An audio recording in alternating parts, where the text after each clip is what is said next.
हम चाहते हैं कि हम लोग इस बात को जिंदगी में कभी ना भूलें, क्योंकि सारे जगत को बनाने वाले प्रभु यीशु मसीह जब इस पृथ्वी पे थे तो उन्होंने बहुत बड़े प्रकाशन को अपने जो सबसे नजदीकी चेले थे उनको ये राज की बात बताई थी। आपको याद होगा कि यीशु मसीह ने अपने मुंह से उन लोगों के लिए जो सदुकी और फरीसी थे उनकी प्रार्थनाओं पे यीशु मसीह प्रश्न उठाए थे, तो उनके समान बकबक करने वाला मत बनो। और वो लोगों ने कभी भी जानने का भी कोशिश नहीं किया कि प्रार्थना सही कैसे किया जा सकता है। और हम देखते हैं कि जब चेले यीशु मसीह से इस बात को पूछे, पहली बात तो हम सचमुच चाहते हैं कि आप लोग थोड़ा सा सोचिएगा। अब मेरे मुंह से सुने हैं, इसका मतलब ये नहीं है कि सुने हैं तो आप सोचते हैं, है ना। थोड़ा सा जोर डालिएगा दिमाग में। चेलों के पास रिकॉर्ड के हिसाब से यीशु मसीह को जो देखा था तो बहुत सामर्थ्य के काम को करते हुए देखा था। 4 दिन का मुर्दा को जिलाते देखा, आंधी तूफान को बोलते हुए देखा, रोकते हुए देखा, अंधों को आंखें देते हुए देखा, है ना, गूंगों को बोली हुई देते हुए देखा। लेकिन चेलों ने यीशु मसीह से वो कुछ नहीं मांगा, कोई वरदान नहीं मांगा, है ना। इसका मतलब है चेले लोग यीशु मसीह के बहुत नजदीक थे। और बहुत नजदीक से देखिए, हम लोग किसी व्यक्ति से जो बहुत ही गुणवान है तो उससे बेस्ट क्या मांगते हैं? वही चीज मांगते हैं जो उसका बेस्ट है, या उसका वर्स्ट मांगते हैं? उसका बेस्ट मांगते हैं, है ना। चेले चूंकि नजदीक से यीशु मसीह के साथ रह रहे थे, उन्होंने देखा कि यीशु मसीह के जीवन में मुर्दा को भी जिलाने से, आंधी तूफान को रोकने से भी ज्यादा महत्वपूर्ण चीज है, वो ये है कि उनका प्रार्थना का आचरण, है ना। प्रार्थना नहीं, प्रार्थना का आचरण था वास्तव में जो इनको फरीसियों, सदूकियों, यहाँ तक कि खुद की प्रार्थना को प्रश्न के घेरे में रखते। देखिए, उनको ये बात कहीं ना कहीं समझ में आ गई थी कि सारे जो शहर, सारे यरूशलेम के जो ज्ञानवान महायाजक लोग जो प्रार्थना कर रहे हैं, सारे पास्टर लोग जो प्रार्थना कर रहे हैं, हम लोग सारे चेले लोग जो प्रार्थना कर रहे हैं, सब पे कहीं ना चेले लोगों को यीशु मसीह के प्रार्थना का आचरण को, मैं कह रहा हूं आचरण, है ना, आचरण को देख, यानी वो क्या करते, क्या स्टाइल है, वो क्या करते हैं, कैसा पैशन है, कैसी दीवानगी है, और कैसा आउटकम है, कैसा रिजल्ट आ रहा, ये देखकर इन लोगों को अपनी प्रार्थना और सारे लीडर की प्रार्थना को उठाकर प्रश्न के घेरे में डाल दिया और चले आए यीशु मसीह के पास। क्या बोल दिए कि प्रभु यीशु, हमें प्रार्थना करना सिखा। मेरे प्यारे भाई बहन, चेलों को प्रार्थना करना नहीं आता था ऐसा बात नहीं है। थोड़ा सा हम कहना चाहेंगे आप लोगों को, यहाँ पे चेलों से भी कुछ सीखने की बात है ना। कई बार हम लोग जूम मीटिंग में आके बैठते तो हैं, बोलते तो हैं सीखने के लिए आए हैं, लेकिन कई बार आधा से ज्यादा हमारा खोपड़ी हमको बता रहा होता है, ये तो मालूम है, ये तो मालूम है। जानते हैं मेरे प्यारे भाई बहन, आप मिस कर जाएंगे। चेले लोग बहुत अच्छा संसारिक जो यहूदी स्टाइल से जो प्रार्थना थी उनको आती थी, लेकिन अपने आप को पहले समझाया कि ना, आई मस्ट बिकम जीरो। अगर मुझे यीशु से सीखना है, पहले अपने आप को जीरो बनाना होगा। आई नो नथिंग, तब हमको यीशु मसीह के पास आना। देखिए, उनको कम से कम ये समझ में आया पहले, और जब वो यीशु मसीह के पास आए तो ऐसा बोले जैसे उनको आता ही नहीं है। और यीशु मसीह का भी देखिए कितना सुंदर बात, ऐसा लगता है कि यीशु मसीह को भी मालूम था कि इन लोगों को प्रार्थना करना नहीं आता है। कहीं ना कहीं यीशु मसीह भी दुखी थे, क्योंकि यीशु मसीह ऐसा नहीं बोले कि नहीं नहीं, ठीक तो चल रहा है, करो करो, धीरे धीरे इंप्रूव कर जाओगे, ऐसा करके यीशु मसीह नहीं बोले। यीशु मसीह एकदम जैसे अपना बीमारी को लोगों ने एक्नॉलेज किया, जैसे एक्सेप्ट किया कि sorry lord, we are wrong, Yeshu Masih ने बोला यू आर राइट, मैं बताता हूँ सही तरीका। सो मेरे प्यारे भाई बहन, यहाँ पर इन चीजों को सीखना है। जब प्रभु के पास आते हैं तो हम लोग पहले एक्नॉलेज तो करें, लॉर्ड, प्रभु Yeshu, I am just nothing, मुझे कुछ नहीं आता है, मुझे सिखा। मेरे प्यारे भाई बहन, कई बार यीशु मसीह हम लोगों के जीवन में आकर रुका हुआ है। जानते हैं कैसे रुका हुआ है? ठीक वैसे ही जैसे चेले लोग साथ साथ तो थे। यीशु मसीह अपने से नहीं बोला कि प्रार्थना ठीक करो ना भाई। यीशु मसीह कभी बोला बाइबल में पहले कि प्रार्थना ठीक करो पतरस, तुम लोग गड़बड़ा गए हो, प्रार्थना का टेक्निक नहीं जानते हो? यीशु मसीह ने कभी नहीं ठोका, वेट किया, देखा कि किसी दिन इनको खुद लगेगा कि नहीं प्रभु, ये लोग खुद आएंगे, खुद कहेंगे कि प्रभु प्रार्थना करना सिखाया, हमसे नहीं हो रहा। यीशु मसीह वेट किया, ओके आज आ गए हैं सारे, प्रभु प्रार्थना करना सिखाइए, नहीं आता है। प्रभु बोला ओके, तुम एक काम करो, पहले अन्य जाति के समान बक बक मत करना, और दूसरा जब तुम प्रार्थना करो तो कैसे नहीं, किससे करते हो, ये बात को समझना। ठीक है, सो इस बात को समझना, प्रार्थना विधि से नहीं स्टार्ट होता है। सुन रहे मेरी आवाज को आप लोग? एक सच्ची प्रार्थना, यीशु मसीह कह रहे हैं कि कोई नियम से, कोई विधि से नहीं स्टार्ट होता है। प्रार्थना, सच्ची प्रार्थना रिलेशन से स्टार्ट होता है। हालेलुया। कई बार हम लोग रिलेशन को प्राथमिकता नहीं देते हैं, हम लोग तरीका को प्राथमिकता देते हैं। नो, यीशु मसीह ने कट कर दिया। तो ठीक है, तुम लोग सीखना चाहते हो, ओके, यू मस्ट नो, ये प्रार्थना का आरंभ करना चाहते हो, सीखना चाहते हो, कोई विधि नहीं है। It should always start with a relationship. और रिलेशनशिप भी कौन सा? अब्बा, अब्बा, अब्बा, पापा, डैडी, पापा, पिता, पिता, ऐसे करके स्टार्ट करना। मेरे प्यारे भाई बहन, मैं नहीं चाहता कि आप लोगों ने कल इस बात को चिंतन किया है कि नहीं। मुझे ज्यादा इस बात का डर है कि आप इस इंतजार में हैं कि आज परमेश्वर का दास एक और नया वचन सिखा दे। अरे फाइल नहीं बनाना है ऑफिस का, अपने लाइफ को फाइल मत बनाइए।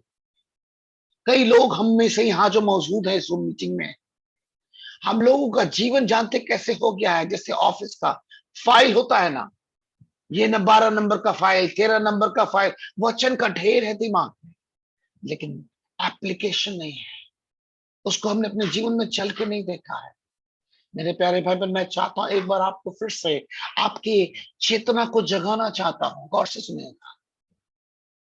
जब आप अपने कमरे में, जब जब आप विधि के अनुसार प्रार्थना करते हैं, गौर से सुनिएगा, यानी कैसे प्रार्थना करना, जब जब आप ऐसे घुसते हैं, केवल याद रखिएगा, मेरी बात को गौर से सुनिएगा, जब जब आप विधि के अनुसार प्रार्थना करते हैं, केवल तभी तब आप प्रार्थना के समय ऊंघते हैं।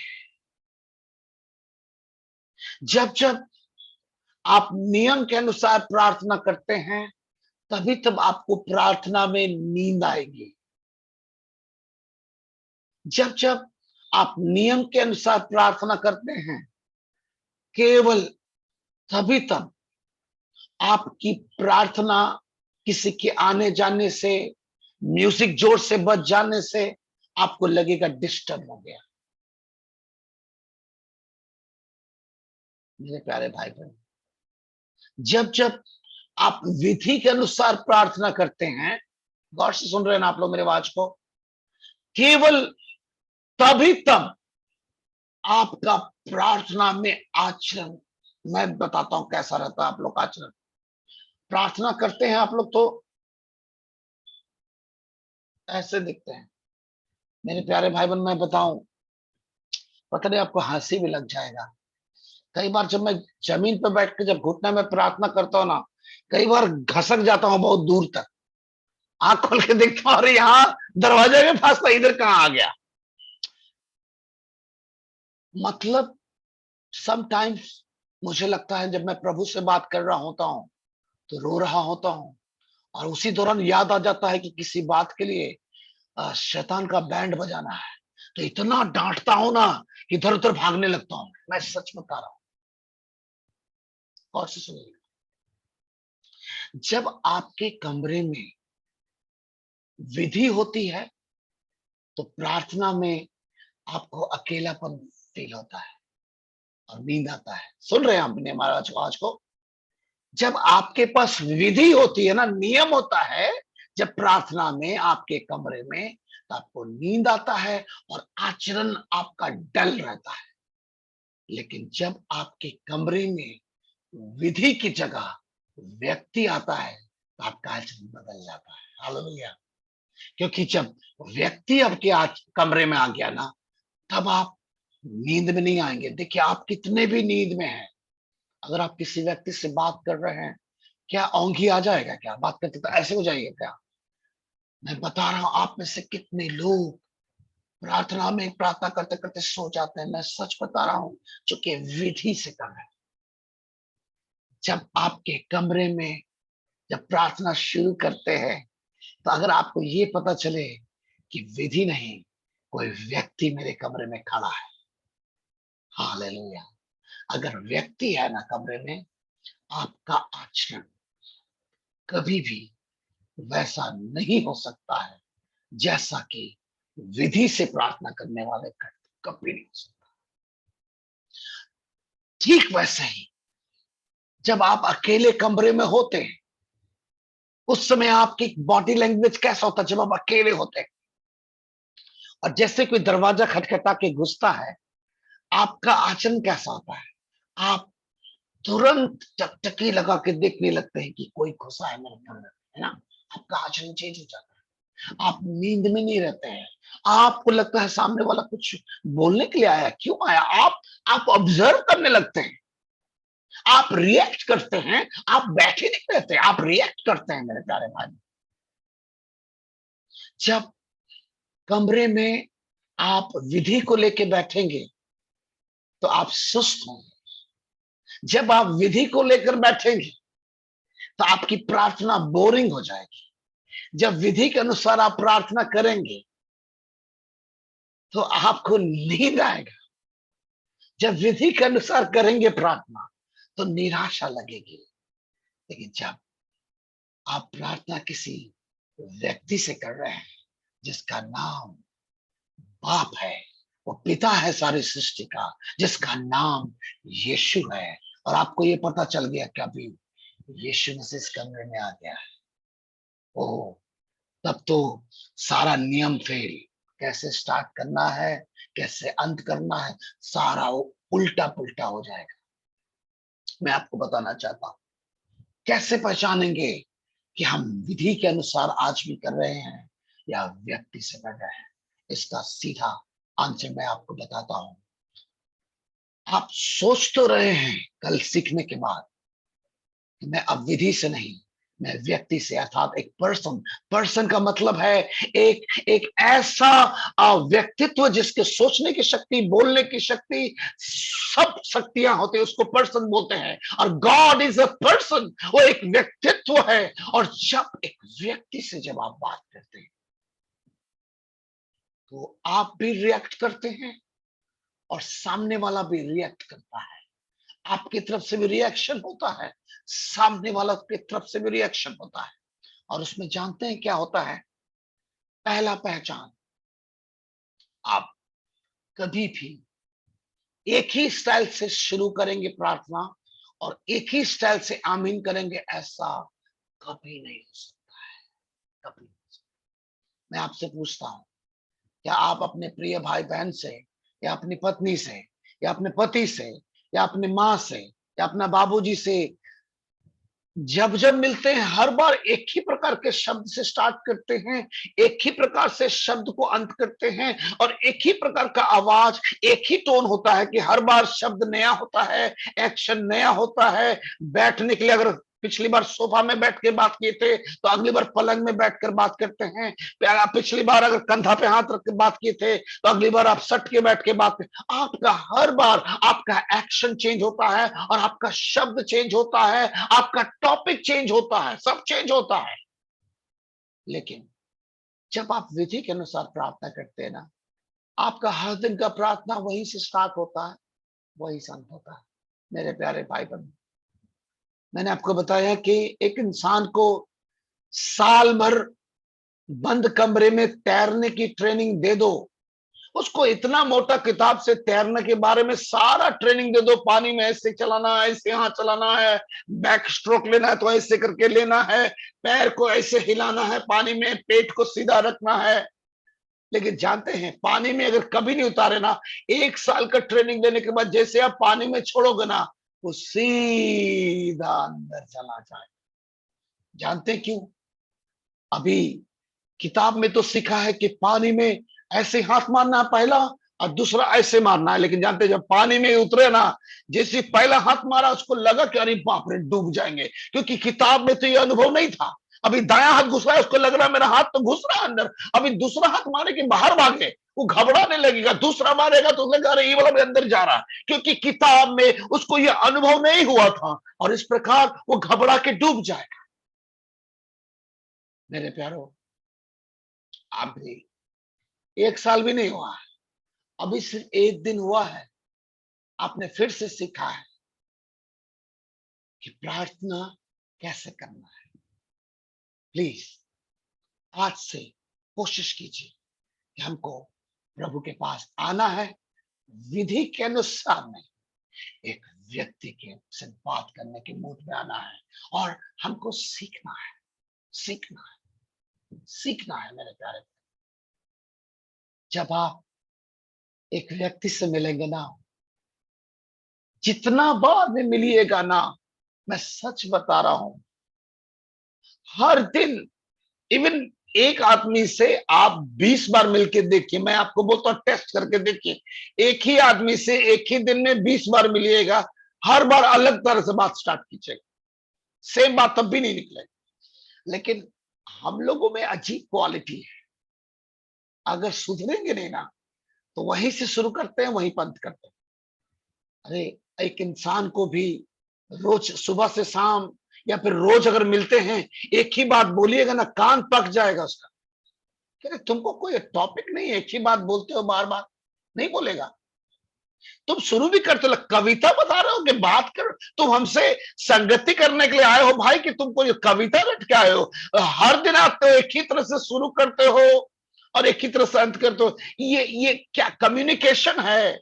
ये संबंध है कि क्या है? मजाक बना कर रखते हो, तुम नॉर्मल नहीं मालूम पड़ते हो। तुम जब आते हो इसी की तरह से बात करते हो, तुम नॉर्मल, तुम पागल खाना जाओ, कहीं दिखाओ, अरे तुम हमसे मिलने आए हो, अरे कभी हालचाल भी पूछो, है ना?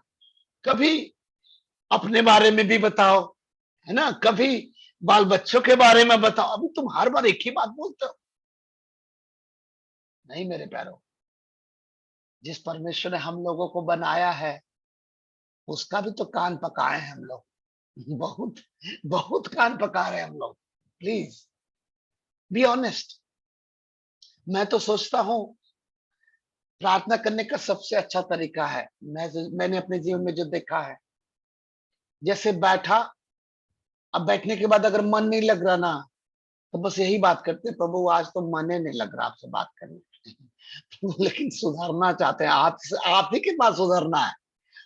आप में से कई लोग समन हम नहीं करते कि मन नहीं लग रहा है, तो या तो प्रार्थना छोड़ देते हैं, या तो डिस्टर्ब होके जो है एकदम डिस्टर्ब फील करते हैं, और या तो मन नहीं लग रहा तभी लिस्ट वाला प्रार्थना चेंज करके उठ गए। नहीं, मन नहीं लग रहा है तो प्रभु से बात कर, प्रभु बड़ा दिक्कत हो रहा है प्रार्थना करने में आज, प्रभु बैठ के नहीं हो रहा, कमर बहुत दर्द कर रहा है आज।